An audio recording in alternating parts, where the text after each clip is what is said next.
My daddy done told me you're going to drive me to drinking if you don't stop riding that hot rod, big dog. That's why I like those mirrors, guys. Now we can only put that skull headlight on there, man. See, we got the skull foot pegs on.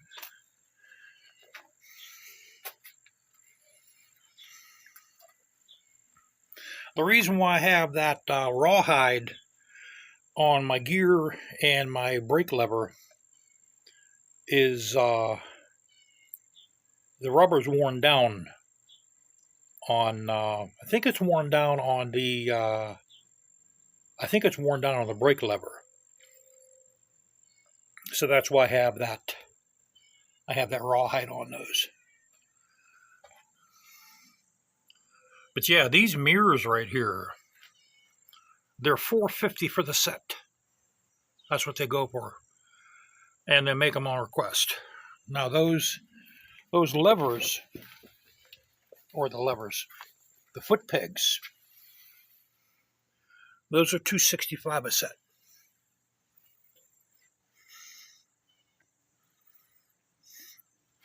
See, then there's that's a little Allen bolt right there, and that causes the glass to move.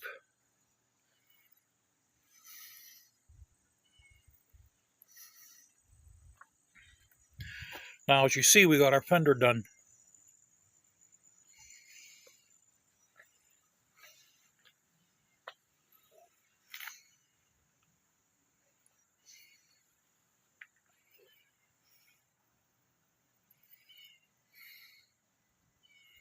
So yeah, it looks a lot better like that, guys.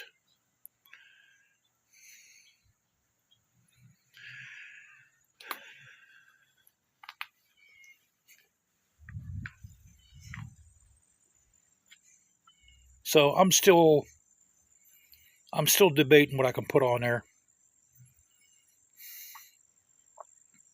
The gas tank is a different story. I can put a lot of nice things on a gas tank. The gas tank has enough room for the drag strip scene, but the rear fender as well as the front fender doesn't.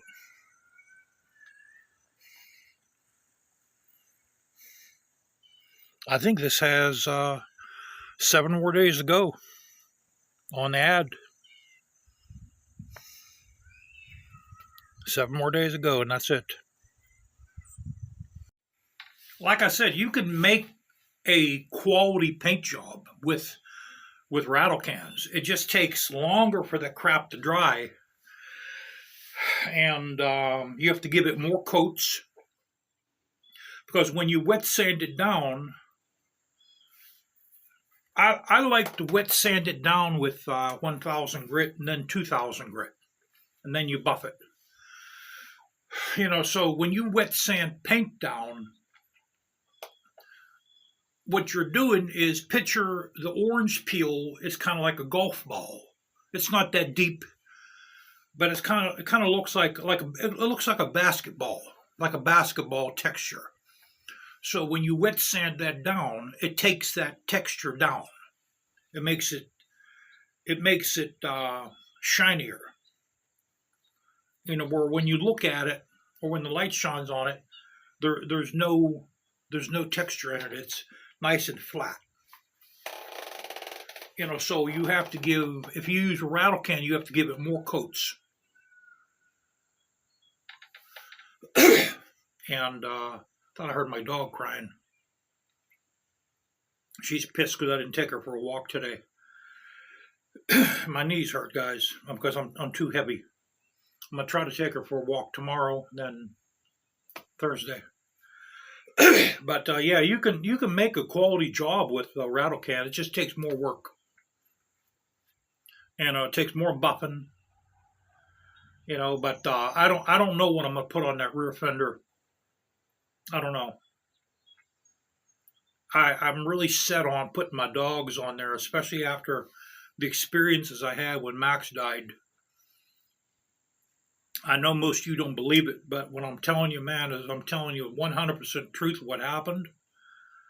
Wherever his spirit went right now, he's either reincarnated into something else, or he had his little dog family where they're doing their own thing right now. But I swear to God, I heard him jump off the bed a number of times when there was no dog there. I heard him barking beside my bed about a week after he died, and there was no dog there. I saw him shoot through the wall. It was like a flash, like a black dog just flashing by. I saw this image shoot through the wall. As I turned and looked at him, he looked at me. Then there was another occurrence where we were eating chicken, and my dog Kita come over to get a piece of chicken. All of a sudden, she starts reversing herself. She didn't turn around and walk away. She started walking backwards, like she saw a ghost. As if I'm holding a piece of chicken out to her, she starts going backwards like that. And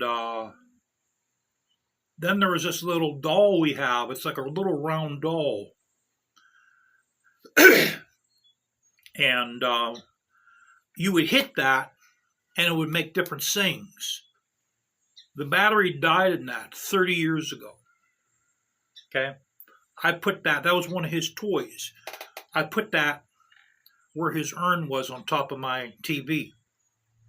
That started talking. It started saying, "You're bothering me."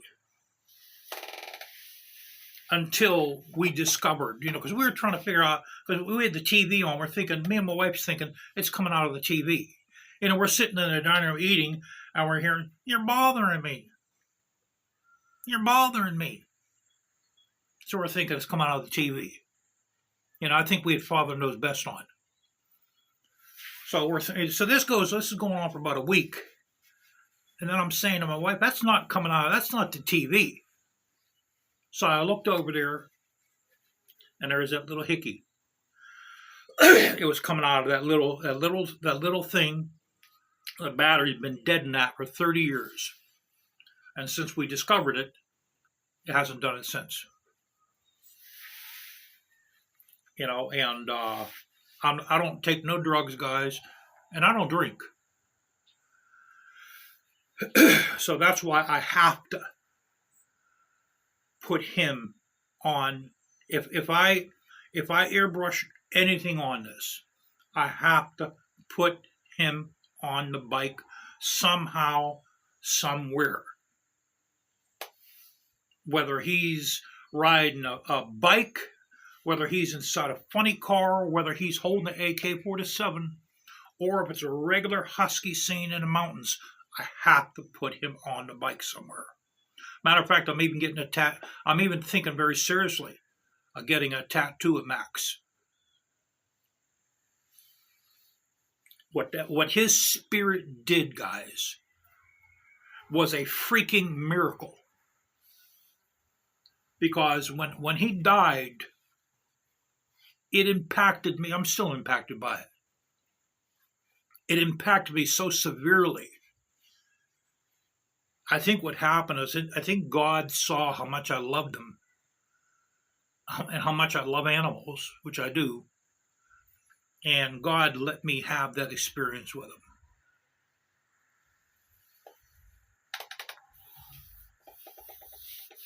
That's why I want to move out to the woods. I want to move out the country. If I can move out the country, that's what I'm going to do. I'm going to hang out with animals.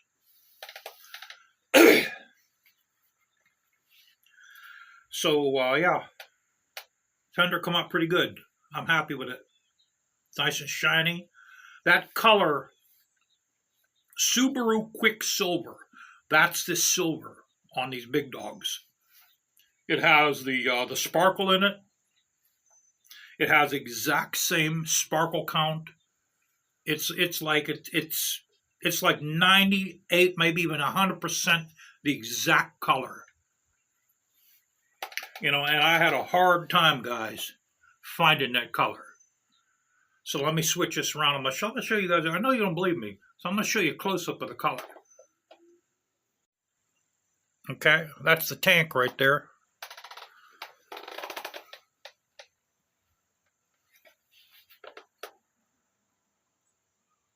There's some dirt on that. That's dirt right there.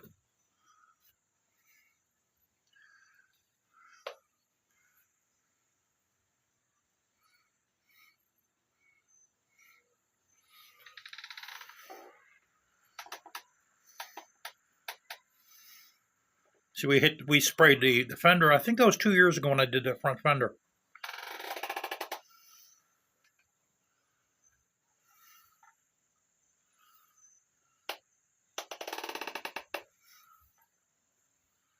So yeah, it's about 95% right there. 95% on us. We got our little coffin bag there, man. I got that on eBay. That goes for a couple $100. A lady makes those. Her hat's handmade. I think I got that for like $65.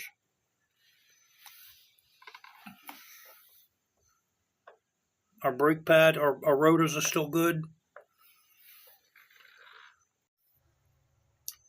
Guys, my niece and my nephew couldn't care if I was dead or alive, man.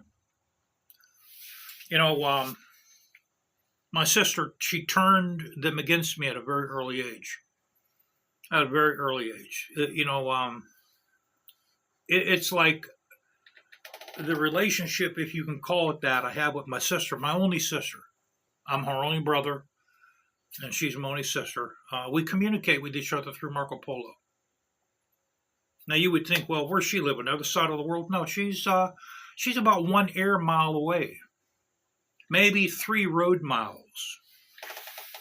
The last time I saw her was 5 years ago. We met at the Olive Garden.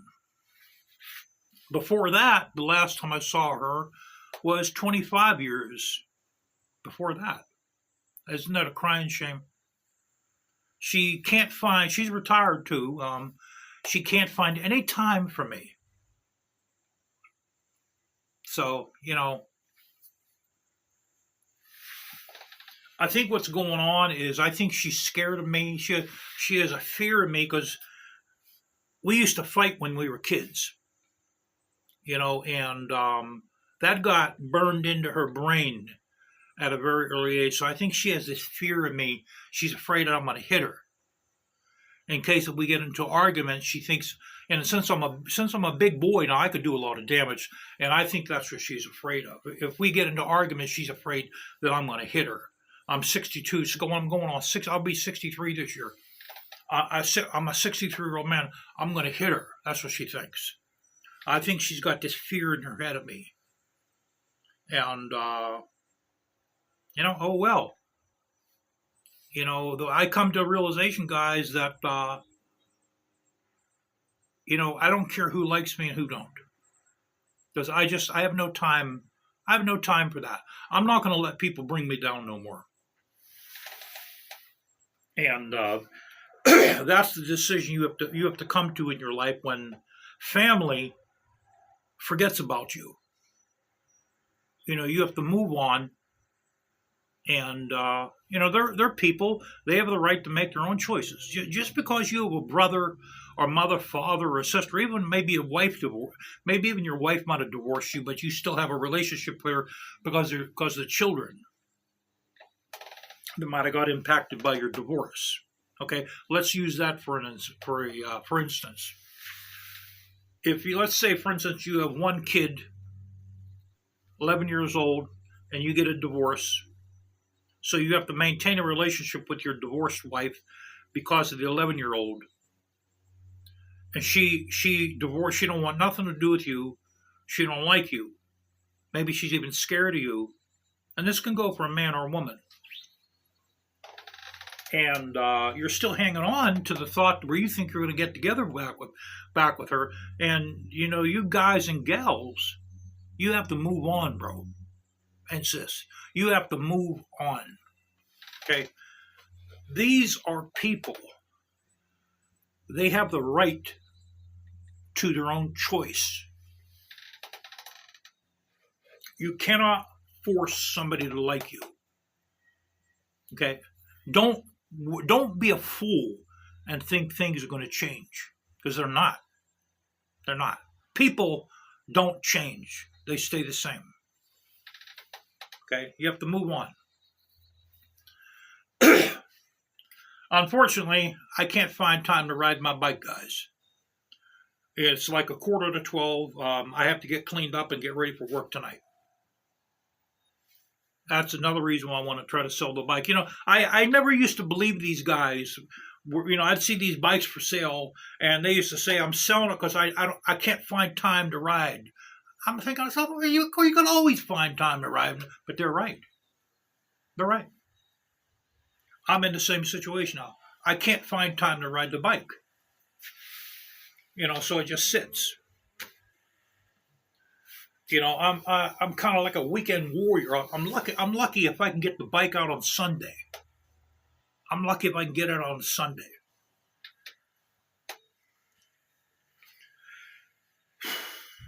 So, all right.